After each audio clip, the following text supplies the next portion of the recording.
Namaste and good evening. I basically would like to consider myself as an apolitical person. But then long ago when I was in college, and I still distinctly remember my political science teacher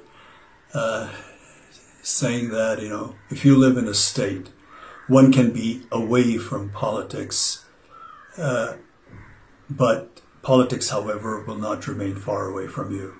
And over the years, my experience have taught me exactly the same.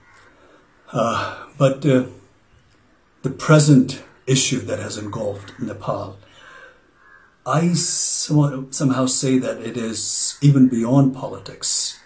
The border dispute between Nepal and India.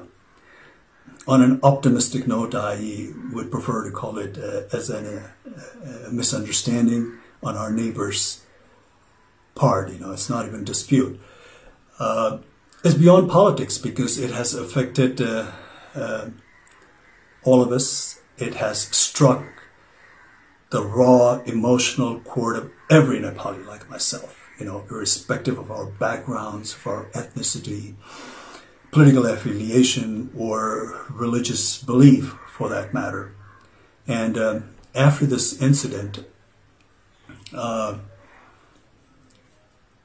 Nepali feel that their pride has been scarred heavily, and the very foundation of being a citizen of an independent, sovereign nation has been, heavily shaken.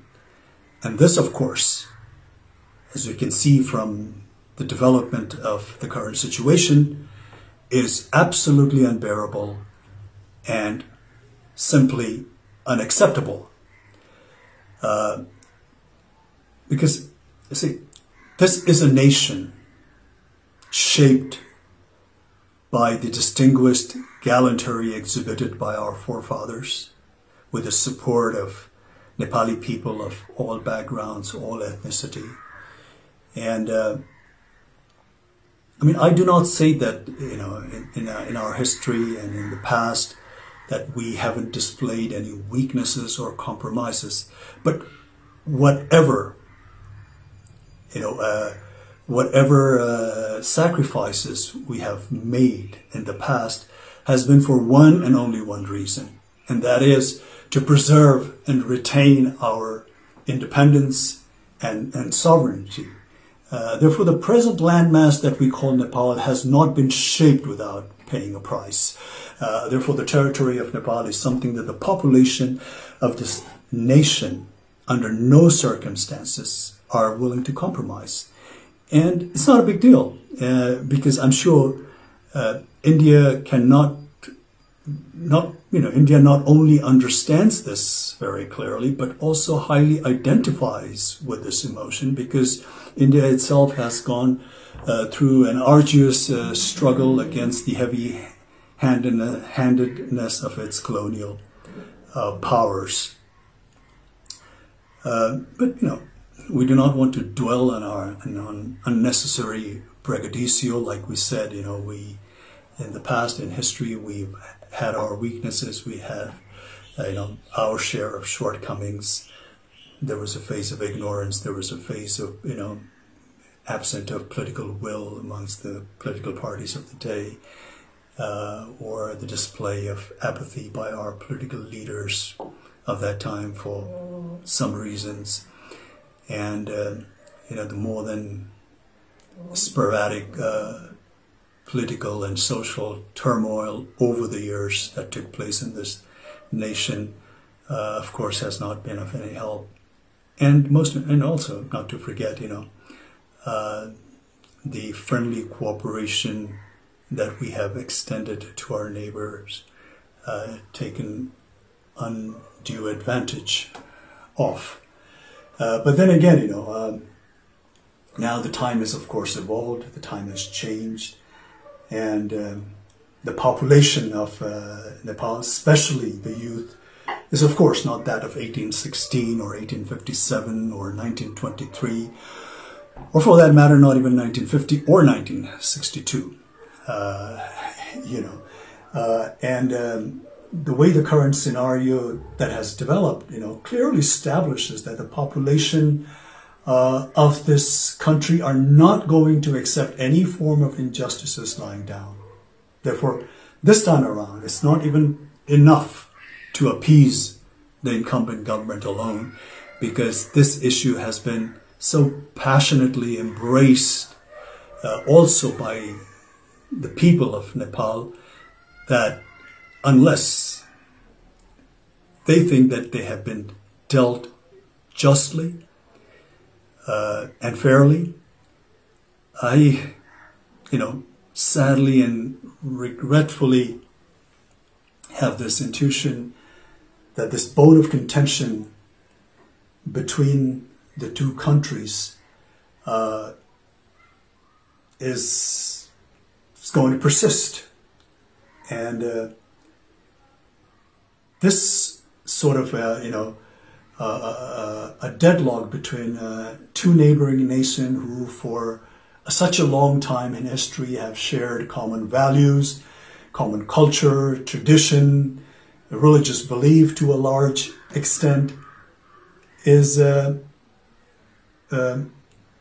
going to affect not only the two nations concerned, but also going to hamper the progress and rob the much needed peace in this region. Therefore, in recent news, when I hear that, when India cries wolf vehemently, denouncing China, not showing respect to the sovereignty of India, and proclaims how China does not care for India's national or territorial integrity, it just seems like a case of pot calling the kettle black. And and India, for no doubt, India today is being a powerful country, not only of this region, but also a force that is to be recognized and respected globally.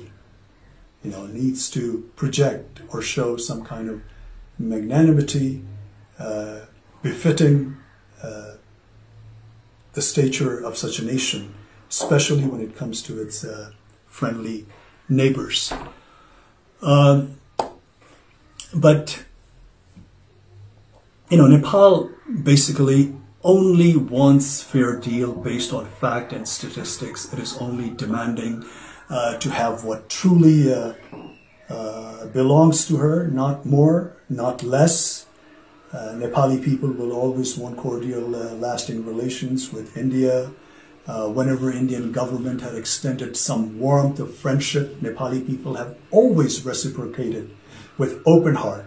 I recalled the very first visit of Right Honorable Prime Minister of India, Mr. Modi, to Nepal as a Prime Minister, and the warmth and the fraternal affections and the goodwill was so infectious that Modiji stepped out of his motorcade and went amongst the elated bystanders, to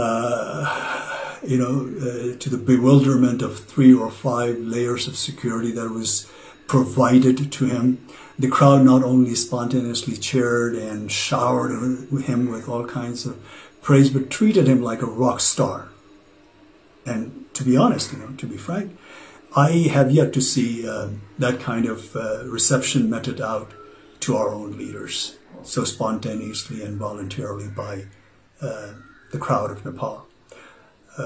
But then again, unfortunately, the exhilaration met with an untimely death when Prime Minister Modi's government imposed trade blockade during the aftermath of 2015 devastating earthquake. This has left a deep wound, at least to this generation of Nepali people. Therefore, time and again, this untimely blockades and with lopsided treaties and agreements and unresolved border disputes and not to mention taking advantage of the weakness of our political leaders, has a repercussion of which, befalls this nation and its people. Therefore, the current step that India has taken vis-a-vis Limpiadhura and Lippu Lake has in some way come as the last straw on the camel's back. It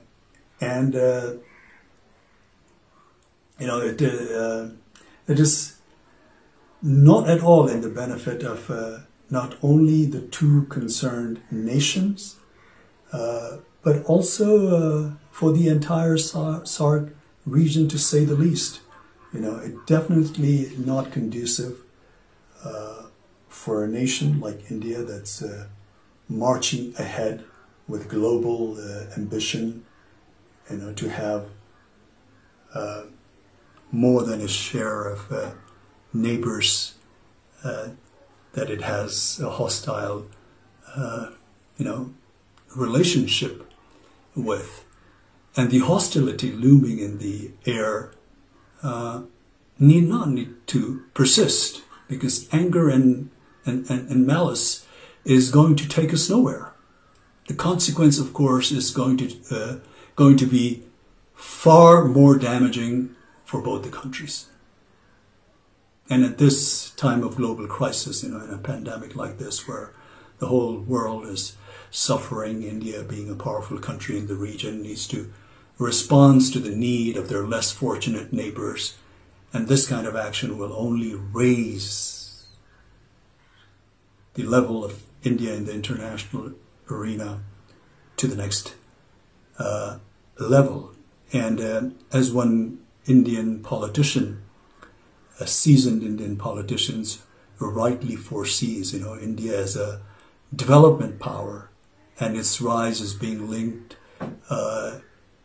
to its ability to provide governance solution to the development needs to countries in Asia and Africa.